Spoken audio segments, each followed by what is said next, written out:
Good evening, all, and welcome to another edition of Warrior TV. My name's Adam Duval, aka the Mental Health Warrior, and tonight we are privileged to be joined by Mental Health Transformations. Now, we're going to get into what that is. Now, for the viewers, if anything is to happen to this podcast, don't blame me. This time it's not my fault. We've got a nice song above us, so I'm going to bring my co-host on, Kerry Bear, the human GPS. So here we go. Hi, Adam. Hello. Good evening. How are you? I'm all right, thank you. Yes, I'm not bad at all. You sounded very Dalek-like just then. Hey, I may apply for it then, shouldn't I? But the thing is, though, do you like my background? I love it. It's very nice. Brilliant, brilliant. So all we've got to say is mental health warriors meet mental health transformations in 30 seconds. Here we go. I just got to scroll down. There we go.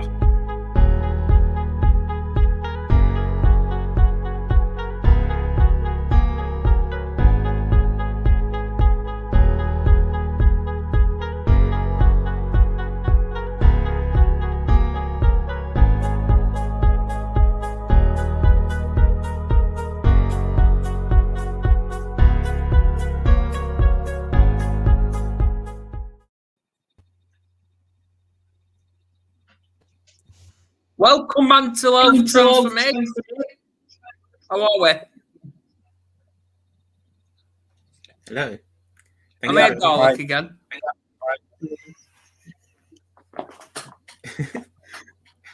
I'm a Dalek, aren't I, Kerry?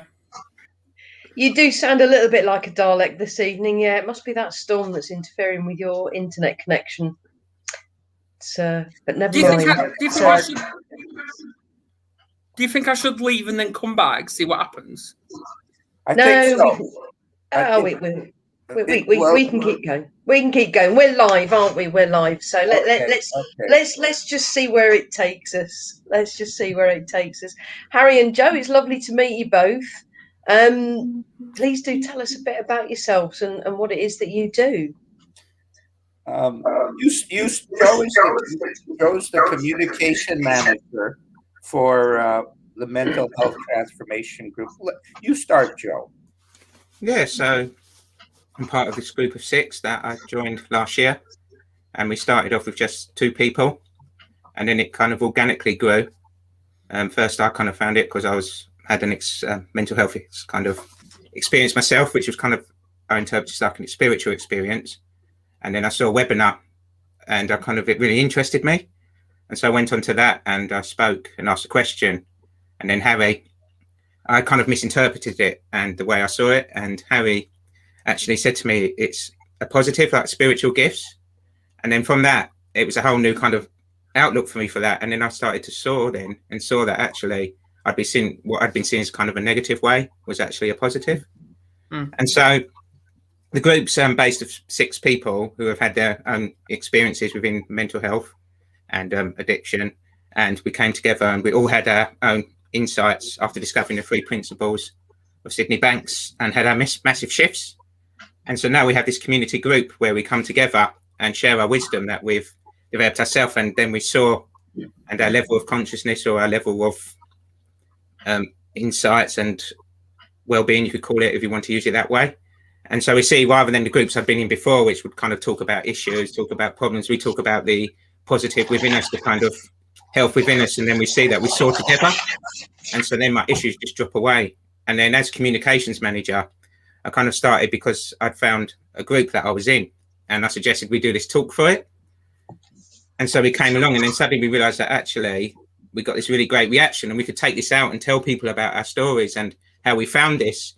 And I mean, I've been in the mental health system and kind of all my life really, and I was diagnosed as a child with chronic fatigue and different kind of mental health diagnosis and given medication and told that. And it was then when I came across the principles that I realized that actually I wasn't my label. I actually had this health that always resided into me. And then to find this communion with these other people who had also been through experiences and they all have their unique journey and their unique message that can actually have this big impact on the mental health. And seeing that at the moment, there is kind of a big question on the mental health system, and so many people is just failing. It's not working for them, and people are looking for an alternative way. And I mean, it was kind of, I mean, I noticed when it was Gary Speed, wasn't it, the Wales manager, when he took his life, it was suddenly, it was a big wake up call, really. Gary Speed, people, yeah. Yeah, and people are kind of, whereas there was a stigma before and people would suffer, people realise now that actually, when we come together and we can talk about this, and then we can kind of find actually within us, we have that healing always, and kind of whereas the system would see you as ill or see you as broken, if you actually see past that and you see to the health and the beauty within each person, actually that can shine out in everyone.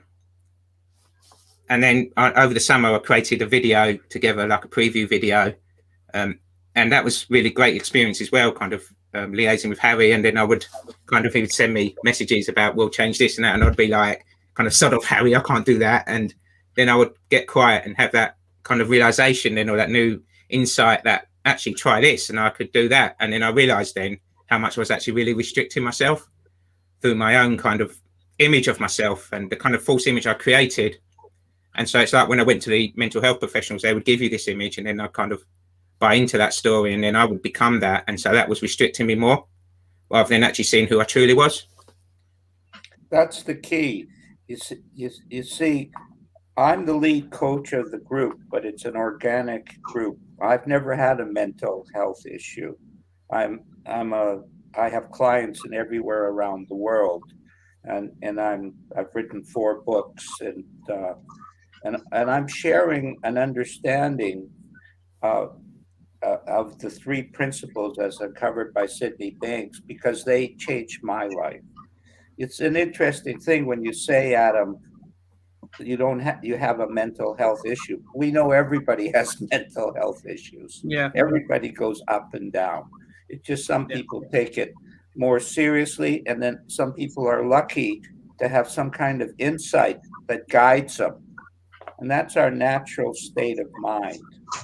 So I woke up this morning with a small insight. And the insight is that I'm a spiritual, unlimited human being intermingling with an ordinary human being. And when I'm in the ordinary human being consciousness, you see, I'm always both. But my consciousness is not always aware that I am both. In fact, most of the time it's not. So sometimes we can, Joe and mention a very interesting, he misinterpreted the spiritual experience, the mystical experience he was having, because it didn't fit into his logical mind and what the psychologist and the world was talking about. But the problem was it was an enlightening experience that was popping him through his belief system to what actually is true. And when he told me that, I understood that from a mystical perspective. Mm-hmm. See, if you try to understand mental health from a logical mental health perspective, you're always going to come out you're a loser. Because everybody goes down every day. Everybody is schizophrenic every day. Just some people just have a little bit bigger dips that they haven't learned what they're flowing. So how could a guy who write 2 books, just finished publishing his 4th book, 2 on addiction, never been addicted, be a leading expert in the world and talk about something totally different than what AA does? How could that be? How could a guy be the organic leader of the group, where the group organically grows and he doesn't self-direct it? He doesn't dominate it. He doesn't control it, because he knows he doesn't know anything. I don't know. But that other power knows. I don't know. Listen, Madam, I've been in my head 75 years. A lot of nonsense in there. Lots and lots and lots. That doesn't know. That doesn't know. This is a rather complicated thing, being a human being. I don't know if you've noticed it, but it's relatively complicated. And what's the most interesting subject to Adam? Adam. He likes to know about Adam. What does he know the least about? Adam doesn't know himself. Spends all his time in his head thinking about what he believes. What does Harry do? Same thing. Same thing. The only thing is, I take it a little less seriously because I can see I'm a cosmic joke. I believe, so I talk. I'm such an impressive person. Then I recognize it doesn't go. It goes to a level and doesn't go any deeper. It isn't like a flowing river. It just stops because it's defined by form. I don't know if you know this, Adam, but you're going to die one day. Your body is not going to be here. You will be here, but not your body. That's true. Mental health. That's mental health. You're just aware of the unknown. The problem is we're taught and trained conditionally by the world to be afraid of the unknown. So what happens is we step into the unknown and we freak out. That's normal. And then we meet a fool called a psychologist or a psychiatrist, and he says, let's identify and really look at it from an intellectual perspective, my perception of what's wrong with you. Well, I got news for you. There's nothing wrong with you, except your perception, what you think you are right now. That's what's wrong with you, your perception, because it's coming from the human side, which cannot figure out the answer, because there is no healing in there.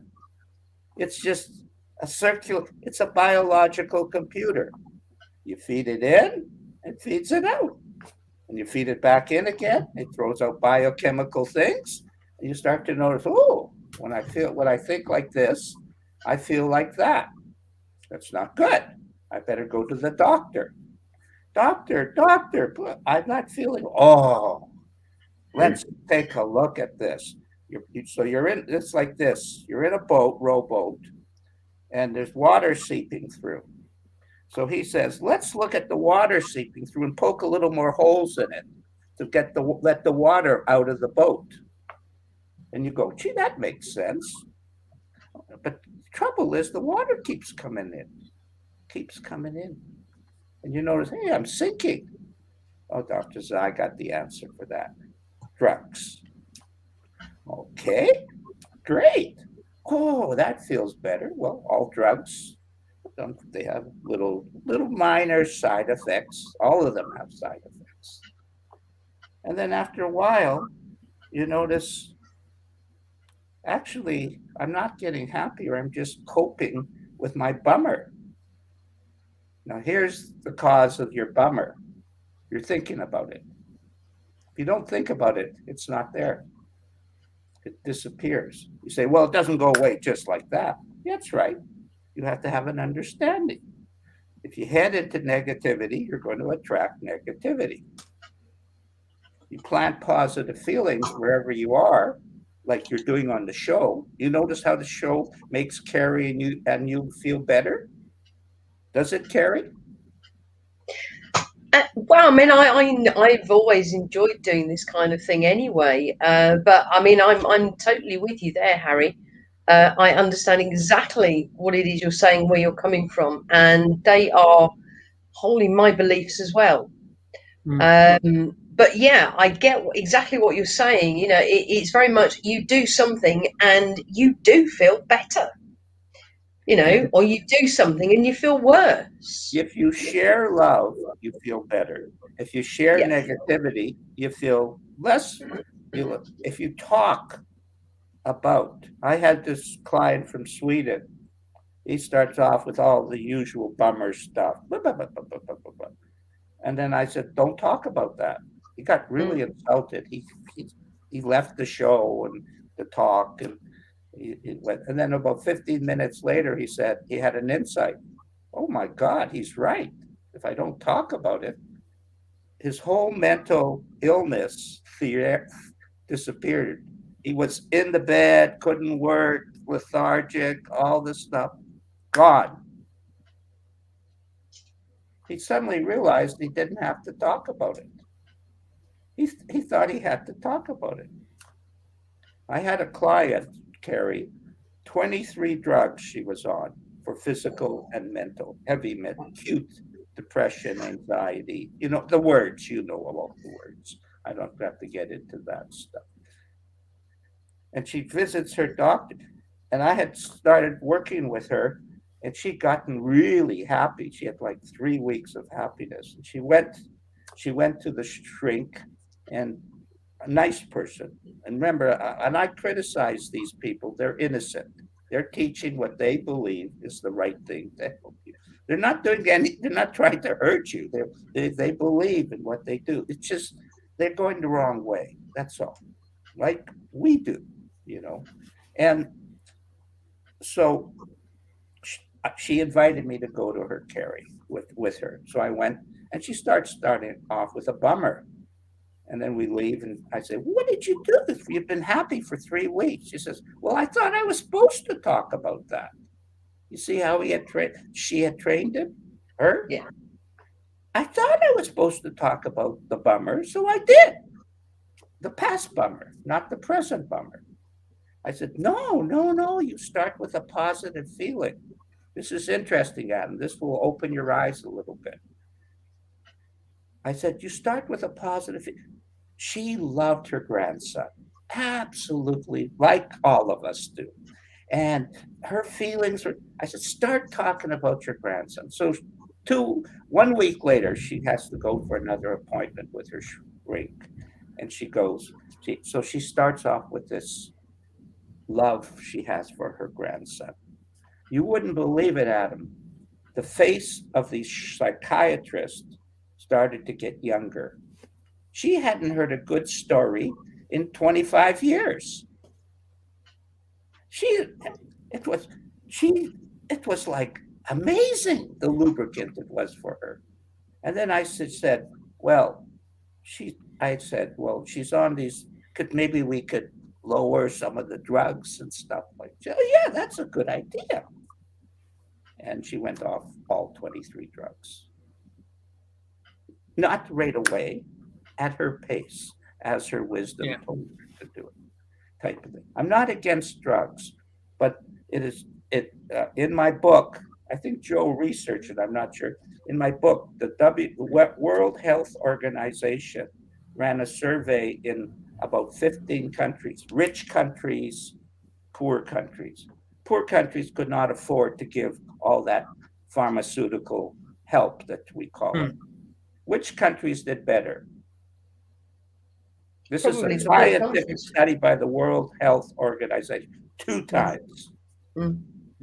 Which countries did better? The ones that take a lot of these drugs that people are taking, or the ones that didn't? Probably the ones that didn't. The poor countries did way better. And then England and America psychiatrists said, oh, there's something wrong with this study. So they did it again, and it proved to be true again. The others naturally rebounded. You see, the drugs help in the short term, but you're not permanently diseased. I mean, this is really, really interesting, because I look back to when was it? 2006, November 2006. I had a nervous breakdown, and they called the crisis team out for me. I was nearly sectioned, apparently, or that they wanted to section me, but thankfully they didn't. I saw my GP the following week, and he prescribed me antidepressants, and he gave me the lowest dose he possibly could of this particular brand. And how did they just made me feel. How did the lowest dose feel? Did you feel stoned? Honestly, after 5 days, I stopped taking them because they just made me feel sick. Actually, You know, that they just weren't agreeing with me at all, and I never wanted to take them anyway. I ended up being referred to the local psychiatric hospital where I had two 2-hour assessments. And each time I came away from there feeling thoroughly, thoroughly low, because they want you to talk about these things that are going on in your head. And I didn't want to talk about them. I actually did not want to talk about them. I didn't even want to be thinking about them. But at that time, I didn't know what was the best way forward. And of course, you know, I'm going through these sessions and there's obviously floods of tears, and it was just the most awful experience I think I've ever had in my entire life. Come the end of it, they said to me, February of the following year, 2007, I had a letter through from the NHS mental health team telling me that I needed at least an hour of psychotherapy a week for a minimum of 12 months. Okay. I'm thinking, blimey, I must be bad. My first appointment they booked in for me was for the 29th of August 2007. I was expected to wait 6 months. Do you know what? On the 24th of August 2007, I was starting a new life. I got myself back to work. I was feeling a whole lot better than I had been before. And I was relocating to a different part of the country. And I was like, yes. And I've never looked back. And it was waking up one morning with that realization that, you know what, the only way my life is going to change is if I actually take the steps to change it. And I knew that there was something more, and I knew that it wasn't right the way I was thinking, the way I was feeling. And I knew that I didn't have to think that way, and I knew that I didn't have to feel that way. That it was just finding that one thing that would actually flip it around. And that's why I do what I do today. Yeah. You know. So, and I'm totally with you there, Harry. I absolutely. I kind of explain it to some friends, and they think I've gone a bit, you know, backwards. It's the only way I can explain it. But honestly, you know, it makes perfect sense. What runs our body otherwise? It's the way we operate. We go from the human to the spiritual. It's happening naturally. And so this resurfacing of mental health is like connecting to your soul, or in the psychological words, that's a spiritual word, not a religious word, and a psychological word we use. Your level of consciousness rises. Yeah. And when your level of consciousness rises, what was is the past. You left the past. They were in the past. That's the problem. See, they were looking at you the way you were. Yeah. Yeah. You were looking at the way you are. Naturally, naturally rising into who you are, your true self. True self is always resilient. That's it. We don't need to know details of things that have been, that have happened, because you can't change those. No, you can't change those things. All you can do is change how you think and how you're feeling about it now. That's it. And what we see people they're teaching is to take a thought from the past, and only a thought can bring it into the present. Yeah. And when you realize, as Joe often says, that thought is neutral, then you don't have to act on it, and you just let it move on by. But if you grab hold of it and examine the contents of it, you have to live it. If you let it go on by, you don't have to live it. You don't have to act on every thought you have. You don't have to let the past dominate you and there's only one reason why you don't have to do that, because it feels better being where you are right now. Absolutely. It feels better. So the feeling lets you know the direction. It's you have the human GPS. Feelings are your GPS. Yep. That let you know whether you grabbed hold of a bad thought and started to eat it, and then you notice, gee, it tastes just like it tasted before. Yicky. Then you blame yourself. Of course, you have to blame yourself, because if you didn't feel guilty, then you'd have to feel good. So you start feeling guilty that you're not perfect. Oh, heavens forbid, I'm not perfect. Oh, I thought I was perfect. I thought Joe was perfect. Joe wasn't perfect. Joe just didn't see his beauty. That's all. He already was healed when we got together. This little insight just woke him up to the fact that, oh, I've been trapped in a past thought which I misinterpreted. Yeah. Imagine. He's feeling bummed out because he misinterpreted the truth. Yeah.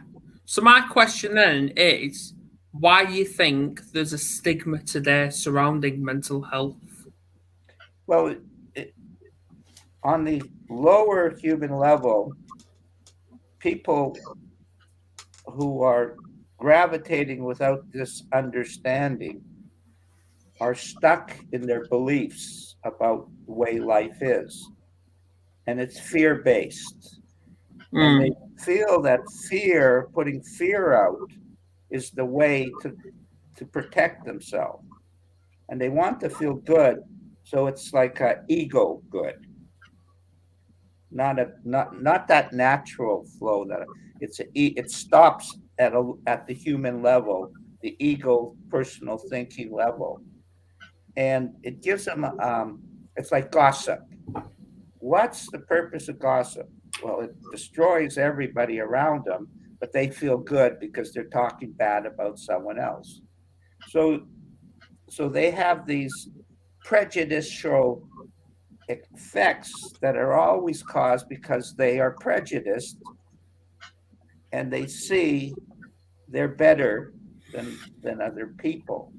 So the mental health thing is actually no different than being an immigrant or being everybody's England won't talk to this, Israel won't talk to the Muslims.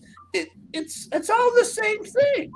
Everybody's, I know and you don't, or you stink and you should get, I'm rich, so why can't you be rich, Adam? Why can't you live like me and think like me? Exactly, because and I've learned to actually recognize this, that fair enough, money makes you rich. Fair enough, that's common sense, but also something else makes you rich, like clean clothes, food on your table every night, a roof over your head. Fair enough, I don't have a lot of money behind me. I don't. Do I class myself as rich? I'd like, Joe, this is a question good for you to let Joe dig into your question a little too, because of course he's felt what you're talking about. Yeah, right? Go on, Joe. Yeah, I mean, firstly, I'd go back to what Kerry was saying, and kind of I had an experience like I was saying before, and I kind of firmly believe that if I'd been taken to a doctor, I probably would have been diagnosed with a lot of things and given medication. And I mean, it happened. Luckily, I had some friends who were also in the Three Principles and phoned me up and kind of brought me back out of my head. And I mean, they'd had experiences similar, sort of what they describe as like a spiritual experience, and then they'd been taken to hospital and given a diagnosis and put in hospital. And so I think, to me, it's a misunderstanding that actually when you shed your false image of yourself, for a little while, you kind of go through that turmoil. So it's kind of a bit like a snake, and a snake sheds its old skin. And so we're shedding our old selves, but it tries to have its grip for a little while of what we would call the ego or the self-image. And so we kind of maybe go through this kind of situation, whereas kind of when you're going back to the WHO investigation, it was Nigeria, Colombia and India, I think, were the countries. And if you look at them, they're kind of quite high in their spiritual understanding, and so they have a whole different view of it, whereas they would kind of have a shaming of that, and they would actually help the person through it and guide them, whereas we see it as a mental illness or kind of a physical thing. So it's a misunderstanding. And so, yeah, like Harry said, the stigma's of fear, isn't it? And it's, I mean, in the West, we kind of very much like to fit people into boxes that you should be this way and you should be that way. And anyone who's kind of slightly off that, people start kind of, and I remember my parents saying that when they were young, people like with cancer, they wouldn't go near them because they thought they could catch the cancer from them. And it's like that. People fear somebody and they make up stories and judgments about them, whereas realizing actually they're still just a human being the same as them. Yeah. We're all in this global community together to appreciate that we're actually all connected. We're all one breath, one ball of energy. And to discern over another person who doesn't fit her energy is kind of like insulting who you are. So a person who doesn't like himself is not going to like you, Adam. They're going to find a reason to not like you. And that's the most obvious reason.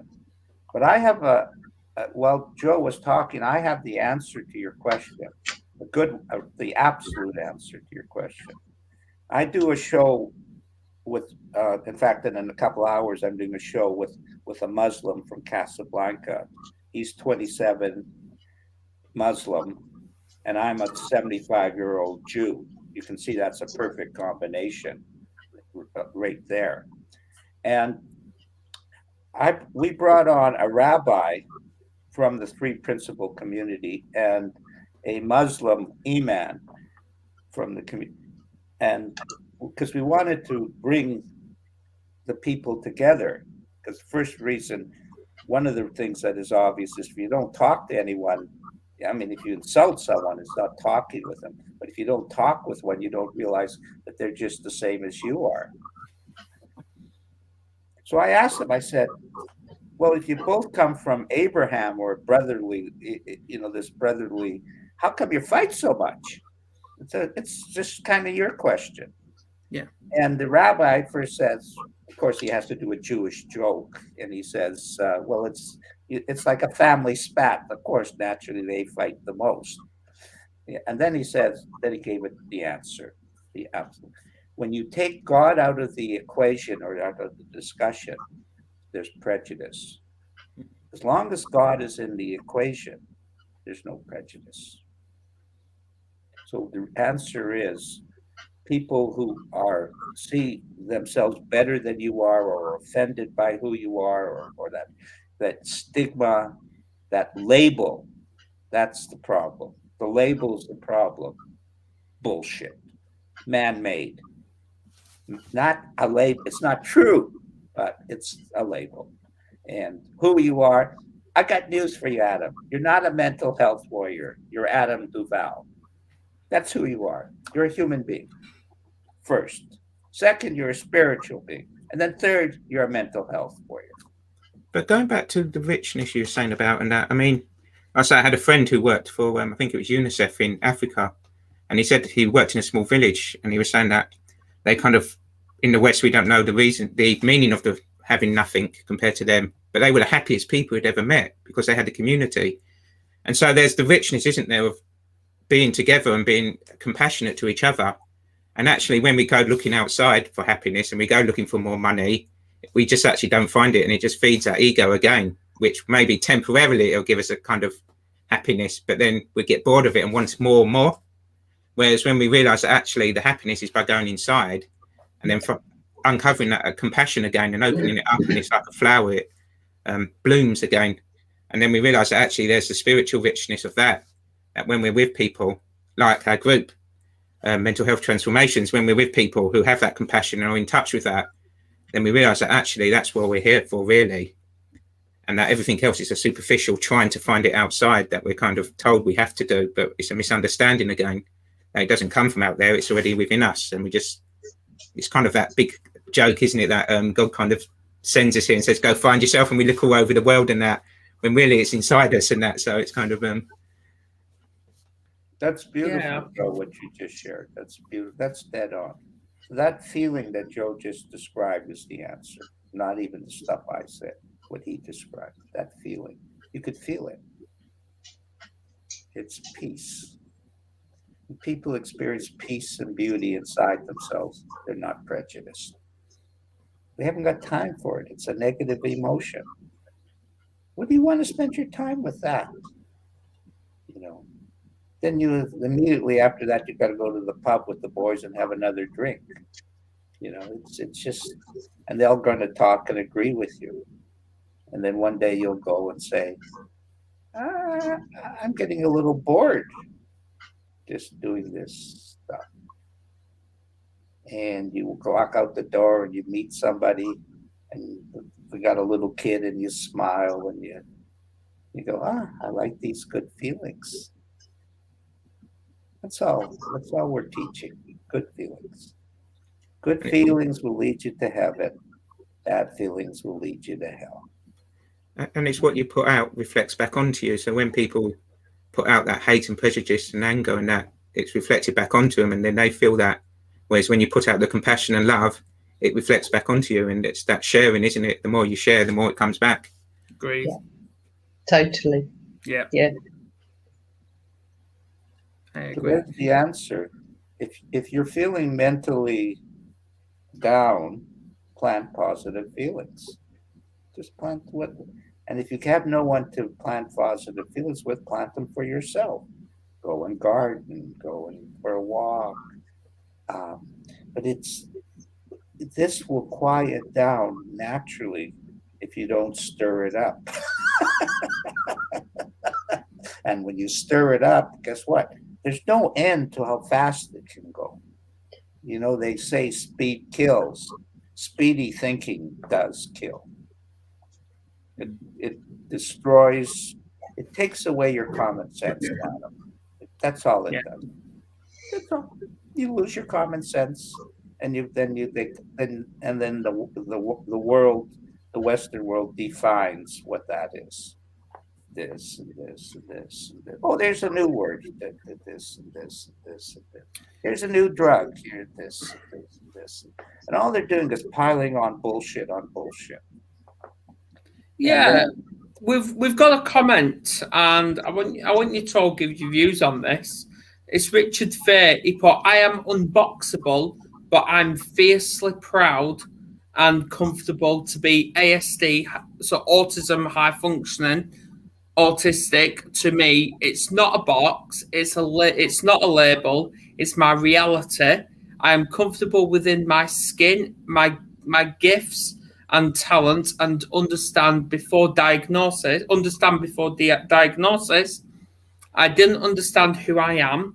I've never been prejudiced, ever, always compassionate regardless of money or wealth. Well, then as long as you're content, what's his name? Richard. Richard, as long as you're content, that's fine. But I'm going to suggest one thing to you. You have unlimited potential.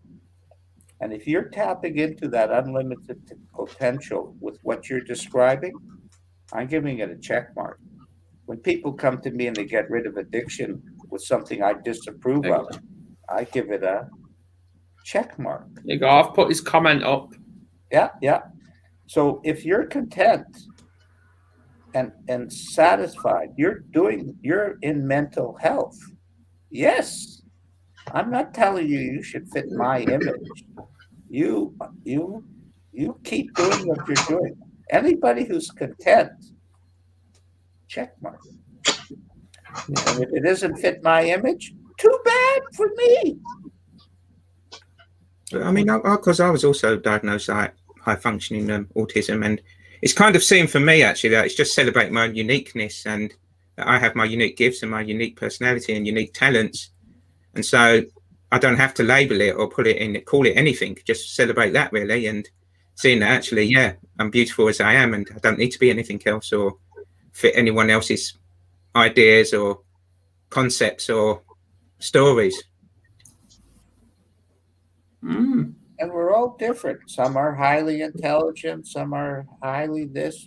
We just fit it. There's farmers who know nothing about what we're talking about and will never talk about anything. They just get up in the morning, da, da, da, da, and they work their bums off, da, da, da, da, and they come home and they eat and they talk to their wife and have a nice watch TV, and they have a beautiful life. Beautiful life. It's just not my life. I'm not into. Would you say instead of different, would you say we're all unique? We are absolutely all unique on the human level, and on the spiritual level, we're all the same. Yeah. So on the outside, you look different than I do. You have mystical gifts. That's what Joe found out. Each person, they're not just intellectual gifts, or you're good in math and not good in spelling or whatever. You have mystical gifts, intuitive gifts. That's what Carrie tapped in. She tapped into a gift of seeing something. So we have these unique expressions. And the reason you're unique is because of something we teach. You have free will to think whatever you want. Yep. That free will makes you unique. You have gone through, one person will say, I'm an alcoholic because I'm the last person, I'm a last person in a big family, the next person. I'm an alcoholic because I'm the first person in a big family, etc., etc. You have a gift. You are a genius. Accept it. Absolutely. Anything to add, Kerry? Anything to add? No, I'm just absolutely loving this. It's so refreshing to hear somebody, Harry and Joe, obviously, speak of it in this way. It's just like, this might sound odd, but it's just confirmed everything that I've believed for most of my life, to be honest. I've gone through a big part of my life kind of feeling a little bit on the outside from most people, because I had different thoughts and beliefs to most of them. And the way I was brought up, my dad is very, very spiritual. And he taught me much of what I know now.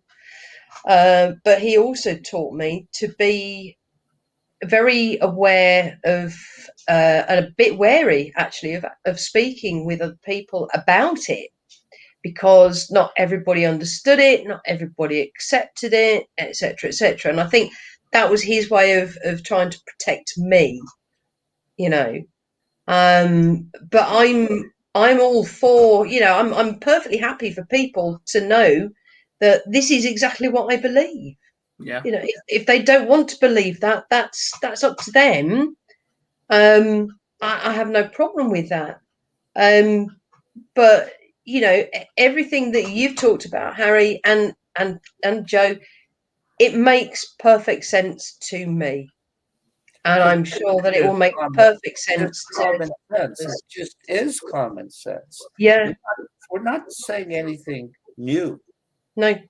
Nothing new. It's always the wisdom of the ages has been here from the beginning of time. We're just all we're doing is saying you're going in the wrong direction. Not you.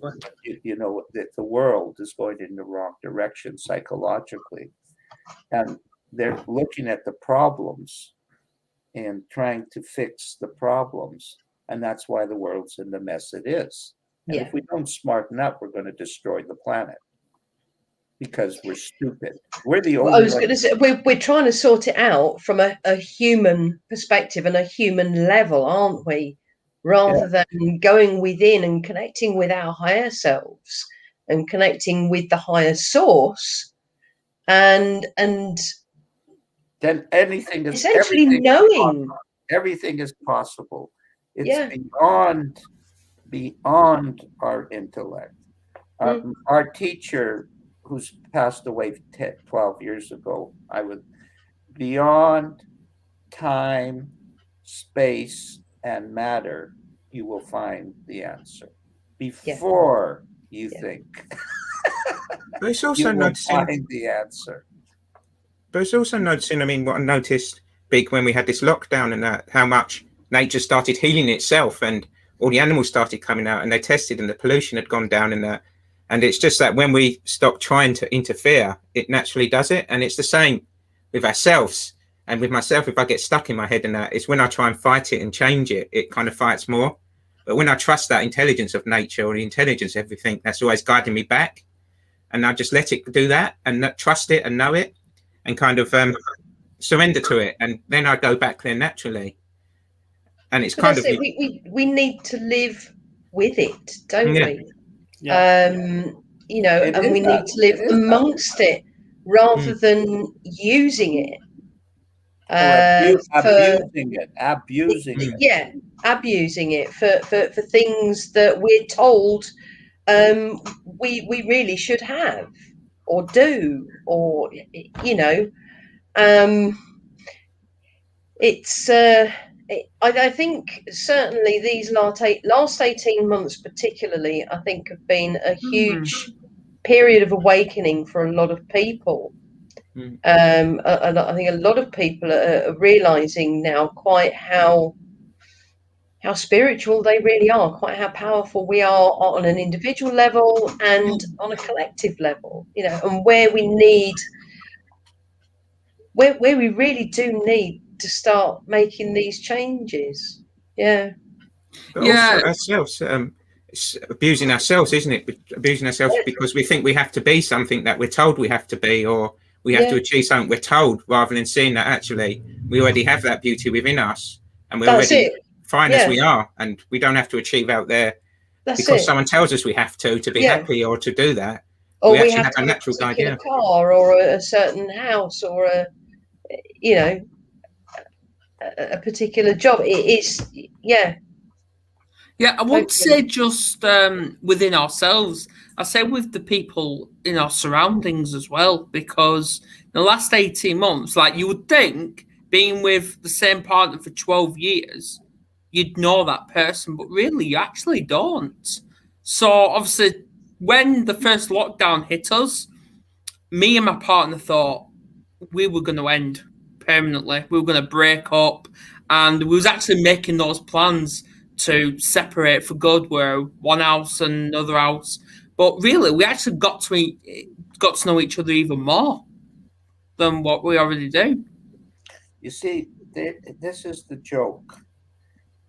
There's the stuff you're thinking about, the differences of opinion politically or romantically or whatever it is. None of that has any relevance. None of it. It's only we think that's important. The relevance was only the intimacy the two of you felt. Yeah. That was the overriding influence. That's the reason you were together, was the influence and the feeling. And what your mind is dissatisfied with and so on, that's psychological. That's not where the answer is. That's a description of what you're thinking in the moment. And so we have a tendency when, let's say, in my family, I'm very liberal, and my sister, who's a fabulous human being, unbelievable, but she's extra conservative, extra, almost like a fascist. And so whenever we talk, we quickly get into extreme negative feelings. And so we made an agreement. We won't talk about it. But of course, it slips in. It's a sneaky son of a gun and slips in because I have a big opinion and I want it to come out. That's the problem. Mr. Big Shot here. And so whenever we don't talk about what we want to talk about, it's very easy to feel the love. And the moment we talk about the disagreement you and your partner have, very hard to see the trees, trees for the forest, or whatever they say, because it's this feeling. And then here's the joke: you change your thought, and you change your feeling. Exactly. It's just, as my sister and I decide, we won't talk about Donald Trump because let's not go there. Yeah, I'm not going there, but we change thought. And I watch Donald Trump on TV when he was always on, which was all the time, and I get upset. And then I go, what am I thinking about? I'm ruining my mental health for somebody I'll never meet him in a million years. And I don't want to meet him because I won't like him. So I changed thought. Yeah. The answer to every mental health issue is change thought. All Carrie did was not believe what the psychologists and psychiatrists were telling her. She changed. I happen to know better than you do. There's only one person that doctors Adam. It's Adam. You're the doctor. Only one. Joe gives me credit for something, but he saw it. I didn't see it. He saw it. I didn't. I said it. He saw it. He experienced it. He said, oh, this thought that I thought was negative is good. Change thought, change feeling, change reality, change behavior, change results. And then I said to him, everybody in the three principal community thought he was a big mouth, because we're a community too with a lot of opinions. Very wise, but still a lot of bullshit, like all communities have. Welcome to the club. Do you notice, Adam, your partner's not perfect? Have you ever noticed that? No one's perfect. Yeah. Did you? And you also notice that he doesn't fit into your ideas of what perfection is. Somehow he has a different opinion about that. You notice that? See, like Richard just put, obviously, I'll bring this to an end soon because obviously my laptop's about to go flat anyway. But Richard's actually put Adam can be really brilliant and he's also very funny. I try my best. What do you expect? Yeah, that's it. You just do. That's all we're doing. This is what the spirit. I do. I do quite a bit with indigenous people, Indian people in North America, and the spirit said to me, "Now, you can interpret that any way you want. I'm not going to get into that. You do your best, Harry, and we'll take care of the rest." Exactly. That's all it is. Yeah. Any last words, Joe? Following on what Harry said, just trust that that's always guiding you. And like you say, when you do your best, it will take you there.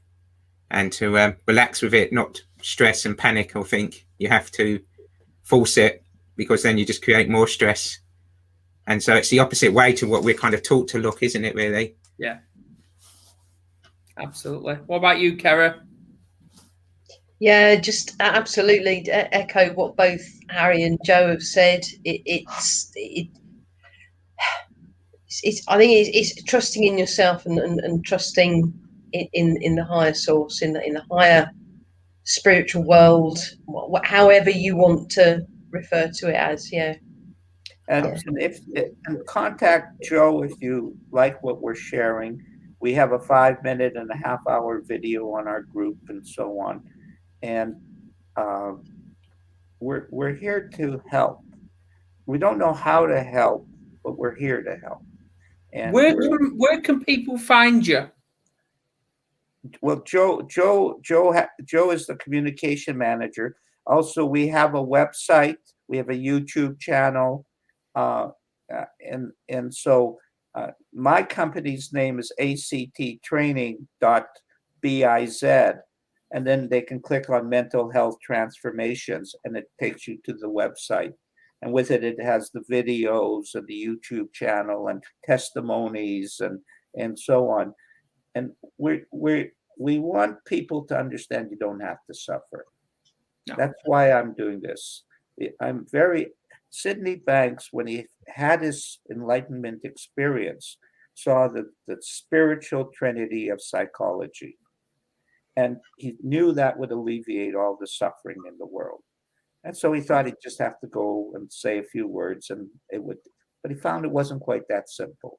Like Carrie, he found that the people they'd rather talk about the bad things rather than the truth. And he went to universities and different things. And then he said, oh, only ordinary people will pick it up because the others are so full of their ideas.